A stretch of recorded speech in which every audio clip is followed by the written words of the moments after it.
Hello दोस्तों, आज मैं बहुत दिन बाद क्लास ले रही हूँ, वीडियो बना रही हूँ। इससे पहले मैं काफ़ी सारी क्लासेस ले ले चुकी हूँ, DElEd first semester second semester का। आज मैं डीएलएड सेकंड सेमेस्टर या थर्ड सेमेस्टर दोनों में टीचिंग लगती है। क्लासेस अलग अलग होती हैं, लेसन प्लान आपके सेम बनते हैं जिस तरह बना है, अभी तक आपने बनाया होगा सेकंड सेमेस्टर में। ठीक है, तो पहला पाठ्य योजना बनवाने जा रही हूँ। जिस प्रकार से आप टीचिंग में सेकंड सेमेस्टर और थर्ड सेमेस्टर में पाठ्य योजना बनाएंगे, उसमें मैं बता रही हूँ कि कैसे आप इसको बनाएंगे।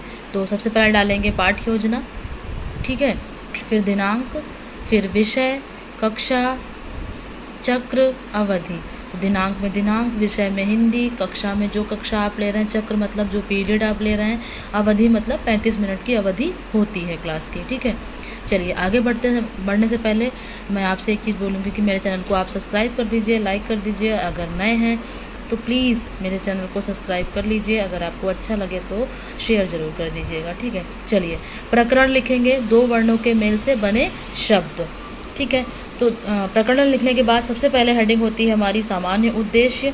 तो इसमें आप 4-5 पॉइंट लिख सकते हैं, जैसे छात्रों में शब्द भंडार की वृद्धि करना, छात्रों को ध्वनियों में अंतर बताना, हिंदी भाषा के प्रति रुचि जागृत करना, छात्रों में प्रभावपूर्ण वाचन क्षमता का विकास करना, छात्रों में लेखन क्षमता का विकास करना। ठीक है, अगली हेडिंग होगी विशिष्ट उद्देश्य मतलब बच्चों को आप क्या अच्छे से सिखाना चाहते हैं। तो छात्रों को 2 शब्दों के मेल से बने शब्दों को हम लिखना सिखाएंगे या पढ़ना सिखाएंगे। ठीक है, कक्षा 1 में बच्चे होते हैं तो उनको इतनी नॉलेज नहीं होती है। ठीक है, फिर बोधात्मक प्रश्न, 2 अक्षरों से बने शब्दों को उदाहरण सहित बताएंगे बोधात्मक प्रश्न में। फिर प्रयोगात्मक जो हमारा होगा, तो छात्र 2 अक्षरों के मेल से बने शब्दों को पढ़वा लिख सकेंगे। प्रयोगात्मक मतलब हम प्रयोग करके बताएंगे बच्चों को कि बच्चे कैसे 2 अक्षर को मिलाकर लिखेंगे। फिर सहायक सामग्री आप लिख सकते हैं, चौक, डस्टर, श्याम पट, फ्लैश कार्ड आदि। आप चार्ट पेपर लिख सकते हैं, ठीक है, मॉडल बना सकते हैं, जो भी आप उसमें लिखना चाहें। श्याम पट का मतलब होता है ब्लैक बोर्ड। ठीक है, फिर पूर्व ज्ञान, बच्चों को जो हम पढ़ा रहे हैं उससे पहले उनको क्या क्या आता है उसके बारे में बताना होता है। छात्रों को अक्षरों का पूर्ण ज्ञान है पहले से। ठीक है, चलिए आगे देखते हैं कि जब हमने पूर्व ज्ञान बता दिया कि बच्चों को क्या है, तो हम उनके बारे में, उनके पूर्व ज्ञान के बारे में जानने की कोशिश करेंगे, क्या उनको आता है। तो सबसे पहले डालेंगे हेडिंग प्रस्तावना प्रश्न, फिर शिक्षक क्रिया और छात्र क्रिया। शिक्षक मतलब आप जो पढ़ाने जा रहे हैं, छात्र मतलब जो बच्चे कक्षा में होंगे।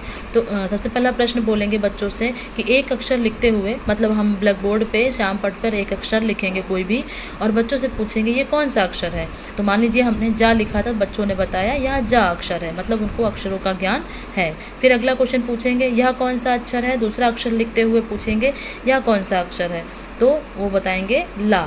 ठीक है, तो हम अगला क्वेश्चन पूछेंगे जा और ला को आपस में जोड़ने पर कौन सा शब्द बनेगा। तो बच्चे नहीं बता पा रहे थे कि जा और ला को मिलाने पर कौन सा शब्द बनेगा। यही समस्यात्मक प्रश्न है और यही हमें बच्चों को पढ़ाना है। आगे देखते हैं कि उद्देश्य कथन, बच्चों को हम बताएंगे कि आज हम लोग क्या पढ़ेंगे। 2 शब्दों के मेल से बने शब्दों को आज हम पढ़ेंगे, जैसे हमने बताया जा और ला, इसको जोड़ने पर क्या बनता है, जल। ठीक है, फिर प्रस्तुतिकरण, हम किस तरीके से प्रस्तुत करेंगे बच्चों को। तो सबसे पहला आएगा प्रस्तुतिकरण, क्रम संख्या, शिक्षण बिंदु, प्रशिक्षु क्रिया, अनुक्रिया, छात्र अनुक्रिया और शिक्षण विधि, मतलब आप किस विधि का प्रयोग कर रहे हैं, और शिक्षण बिंदु क्या है। जैसे उदाहरण से स्पष्टीकरण तक मैंने लिखा कि मैं पहले उदाहरण दूंगी बच्चों को, फिर उसके बाद हम बच्चों को बताएंगे। तो हम क्या करेंगे, छात्रों को श्याम पट पर 2 वर्णों के मेल से शब्द बनाना बताएंगे। तो छात्र उसको ध्यानपूर्वक सुनेंगे, और ये कौन सी विधि है, प्रदर्शन विधि। ठीक है, तो हम इसको एक डायग्राम के थ्रू बताएंगे। ये हम डायग्राम बनाएंगे और बच्चों को बताएंगे कि कैसे शब्दों को मेल से हम बना सकते हैं। जैसे हमने लिखा ना और ला नल, फा और ला फल। ठीक है, इस तरीके से का और ला कल, पा और ला पल, मतलब ला बीच में लिखा है, ला सब में जोड़ना है हमें, और हमने ऊपर अक्षर लिख दिए हैं, सब में ला को जोड़ेंगे तो इस प्रकार से हमारे शब्द बनेंगे। ठीक है, आप इस प्रकार से डायग्राम बना के बच्चों को बता सकते हैं। ठीक, चलिए प्रस्तुतिकरण में बढ़ते हैं। तो अनुकरण हम बोल कर बताएंगे कि जो द्वारा हमने शब्द लिखे हैं उनको आप बोल कर पढ़ेंगे। ठीक है, तो ये भी छात्र ध्यानपूर्वक सुनेंगे और अनुकरण करेंगे। अनुकरण मतलब होता है बोलना, और इसमें अनुकरण विधि का ही प्रयोग होगा। ठीक, फिर आगे होता है क्रियाकलाप विधि, मतलब क्रियाकलाप पॉइंट हो जाएगा हेडिंग आपकी। तो प्रशिक्षित छात्रों को एक डिब्बे में रखकर पर्चियों को उठाने को कहेगी। जिस छात्र की जो पर्ची में जो लिखा होगा वह उसे शब्द बोलना होगा। वही हमने कहा, 2 शब्दों को लिख देंगे एक पर्चियों में, एक डिब्बे में डाल देंगे, और बच्चे एक एक करके आके शब्द पर्ची निकालेंगे और अपने अपने शब्द बोलेंगे। फिर बोधात्मक प्रश्न, जैसे जो आपने पढ़ाया है वही आप उनको लिख के बता सकते हैं मिल के। फिर हम श्याम पट कार्य कराएंगे। तो श्याम पट पर आप इस तरीके से श्याम पट बनाकर, मतलब आपके पास ब्लैक बोर्ड वहाँ पे सही में होगा, लेकिन आपको अपने क्या बोलते हैं लेसन प्लान में इसको आपको लिखना होगा। ठीक है, इस तरीके से आप बनाकर लिखेंगे। डेट क्या है, क्या क्या शब्द लिखा है आपने, वो सारी चीज़ें आप इसमें लिख के बताएंगे। ठीक है, आशा करती हूँ आपको समझ में आ रहा होगा। तो प्लीज़ मेरे चैनल को सब्सक्राइब कर लीजिए और वीडियो को लाइक और शेयर ज़रूर कर दीजिएगा। फिर निर्देशन एवं निरीक्षण विधि, मतलब आप जब पढ़ा चुके हैं सारी चीज़ें, तो आप बच्चों को क्या निर्देश देंगे कि जो हमने ब्लैक बोर्ड पे श्याम पट पे लिखा है अपने उत्तर पुस्तिका में लिख लीजिए, और पूरे कक्षा में घूम घूम कर निरीक्षण करेंगे कि सभी बच्चे लिख रहे हैं कि नहीं लिख रहे हैं। फिर पुनरावृत्ति प्रश्न, आपने जो लिखाया उसको दोबारा आप बोल सकती हैं, बच्चों को बता सकती हैं। फिर गृह कार्य, याद रखिएगा DLED में जब भी हम टीचिंग करने जाते हैं बच्चों को गृह कार्य नहीं देते हैं।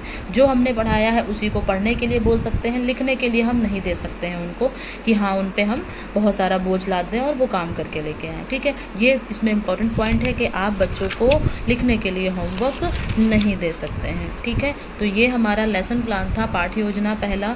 अगर आपको अच्छी लगे तो बताइएगा, मैं दूसरी भी बना के दूँगी, अदर सब्जेक्ट भी बनाकर दिखा दूँगी आपको। ठीक है, चलिए, तो आप अपनी टीचिंग, इस समय 3rd सेमेस्टर की टीचिंग चल ही रही है, तो अच्छे से आप इस लेसन प्लान को बना सकते हैं।